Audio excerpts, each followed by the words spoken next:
Assalamualaikum warahmatullahi wabarakatuh. Perkenalkan, nama saya Dilhamidan dari kelas MN24B dengan NIM 202400800184. Pada kesempatan ini kita akan membedah sebuah topik yang menjadi urat nadi dari setiap organisasi yang sukses, yaitu manajemen strategik dan kepemimpinan. Mengapa dua hal ini digabungkan? Karena strategi yang brilian tanpa eksekusi yang baik hanyalah sebuah ilusi.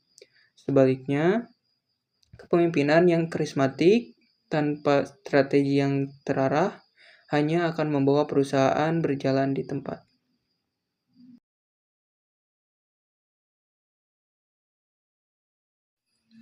Apa itu manajemen strategik? Secara sederhana, ini adalah seni dan ilmu dalam merumuskan, mengimplementasikan, dan mengevaluasi keputusan-keputusan lintas fungsi. Perhatikan kata lintas fungsi. Di sini sebuah perusahaan tidak bisa menang jika tim marketing, keuangan, dan operasional bekerja sendiri-sendiri atau ego sektoral. Manajemen strategik memaksa semua departemen terintegrasi bekerja dalam satu orkestra yang harmoni. Fokus utamanya ada 3. Pertama, integrasi itu sendiri. Kedua, pencapaian keunggulan bersaing yang berkelanjutan. Artinya kita tidak hanya ingin menang hari ini, tapi juga menang 5 atau 10 tahun lagi. Dan ketiga, kemampuan beradaptasi. Lingkungan bisnis berubah dengan sangat cepat. Strategi kita harus menjadi kompas yang fleksibel, bukan peta kaku yang membuat kita tersesat saat medannya berubah. Untuk bisa membuat strategi yang tepat, kita harus memetakan posisi kita saat ini. Disinilah analisis SWOT berperan sebagai alat diagnostik utama. Pertama, kita harus melakukan analisis lingkungan eksternal.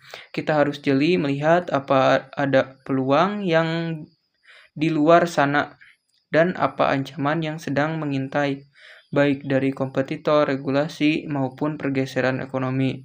Kedua, kita melihat ke dalam, yaitu kekuatan internal. Apa yang menjadi keunggulan SDM kita, mengapa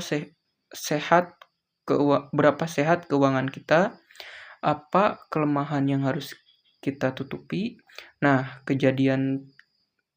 Keajaiban terjadi di kotak ketiga, keunggulan bersaing. Strategi yang hebat lahir ketika kita mampu secara cerdas mencocokkan kekuatan internal yang kita miliki untuk menangkap peluang eksternal yang paling menguntungkan. Itulah resep rahasia untuk memenangkan persaingan pasar. Proses ini tidak terjadi dalam semalam. Manajemen strategik adalah sebuah siklus berkesinambungan yang terdiri dari 4 tahap krusial. Tahap pertama, kita merumuskan visi dan misi, serta menganalisis lingkungan seperti apa yang kita bahas sebelumnya. Di sini kita bertanya, mau kemana kita? Tahap kedua adalah formulasi strategi. Ini adalah tahap mendesain peta jalannya, menentukan taktik dan alokasi anggaran. Tahap ketiga, dan ini yang seringkali paling sulit, implementasi dan eksekusi. Menggerakkan ratusan atau ribuan karyawan untuk mengeksekusi rencana tersebut di lapangan.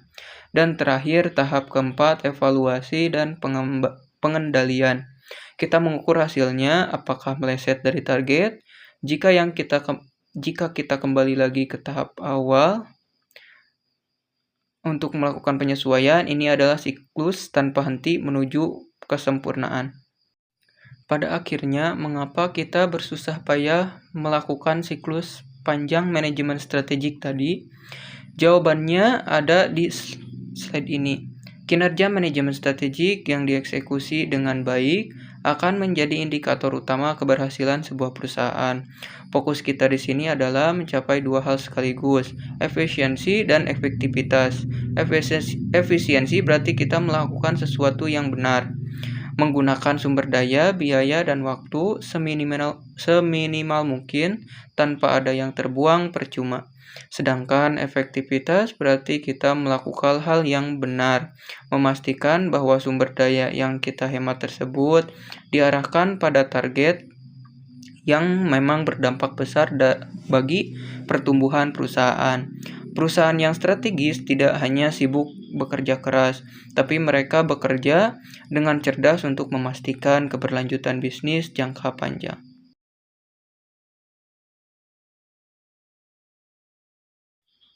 Seorang pemimpin strategik yang sukses umumnya memiliki 3 karakteristik, yaitu pertama, ia harus visioner.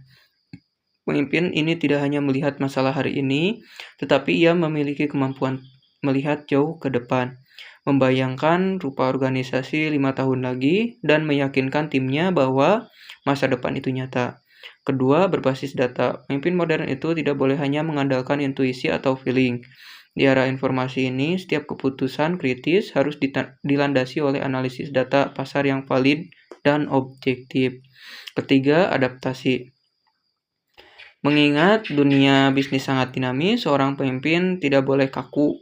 Ketika terjadi disrupsi, ia harus memiliki kelenturan untuk segera membanting setir, mengubah arah taktik, tanpa harus kehilangan fokus pada visi utama organisasi. Selain karakteristik, ada 4 tanggung jawab harian yang berada di puncak seorang pemimpin strategis. Pertama, menentukan arah. Ia bertugas menerjemahkan visi yang melangit menjadi instruksi dan aksi yang membumi bagi stafnya. Kedua, membangun budaya. Ingat, kultur at strategy for breakfast. Pemimpin harus menciptakan lingkungan yang aman, inovatif, dan kolaboratif agar strategi bisa tumbuh subur. Ketiga, penyedia sumber daya. Tidak adil menuntut tim mencapai target tanpa membekali mereka. Pemimpin wajib memastikan anggaran, teknologi, dan fasilitas tersedia. Dan keempat, sebagai motivator. Perjalanan strategi pasti akan menemui hambatan besar. Saat tim mulai lelah dan pesimis, pemimpin hadir untuk menyatukan kembali semangat mereka dan mendorong mereka melewati rintangan tersebut. Kita hidup di era yang sangat berbeda dengan 1 dekade lalu. Era digital menurut model kepemimpinan transformasional, pemimpin saat ini dihadapkan pada tantangan yang sangat kompleks dan bergerak dengan sangat cepat.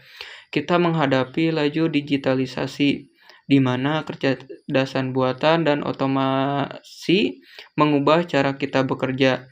Di sisi lain, kita juga menghadapi perubahan demografi, budaya kerja dengan masuknya generasi muda seperti milenial dan Gen Z, yang menuntut gaya komunikasi dan makna kerja yang berbeda. Ditambah lagi dengan ketidakpastian kondisi ekonomi geopolitik global. Pemimpin yang tidak mau belajar teknologi dan tidak mau memahami psikologi generasi baru dipastikan akan gagal mengeksekusi strategi perusahaannya di era modern ini.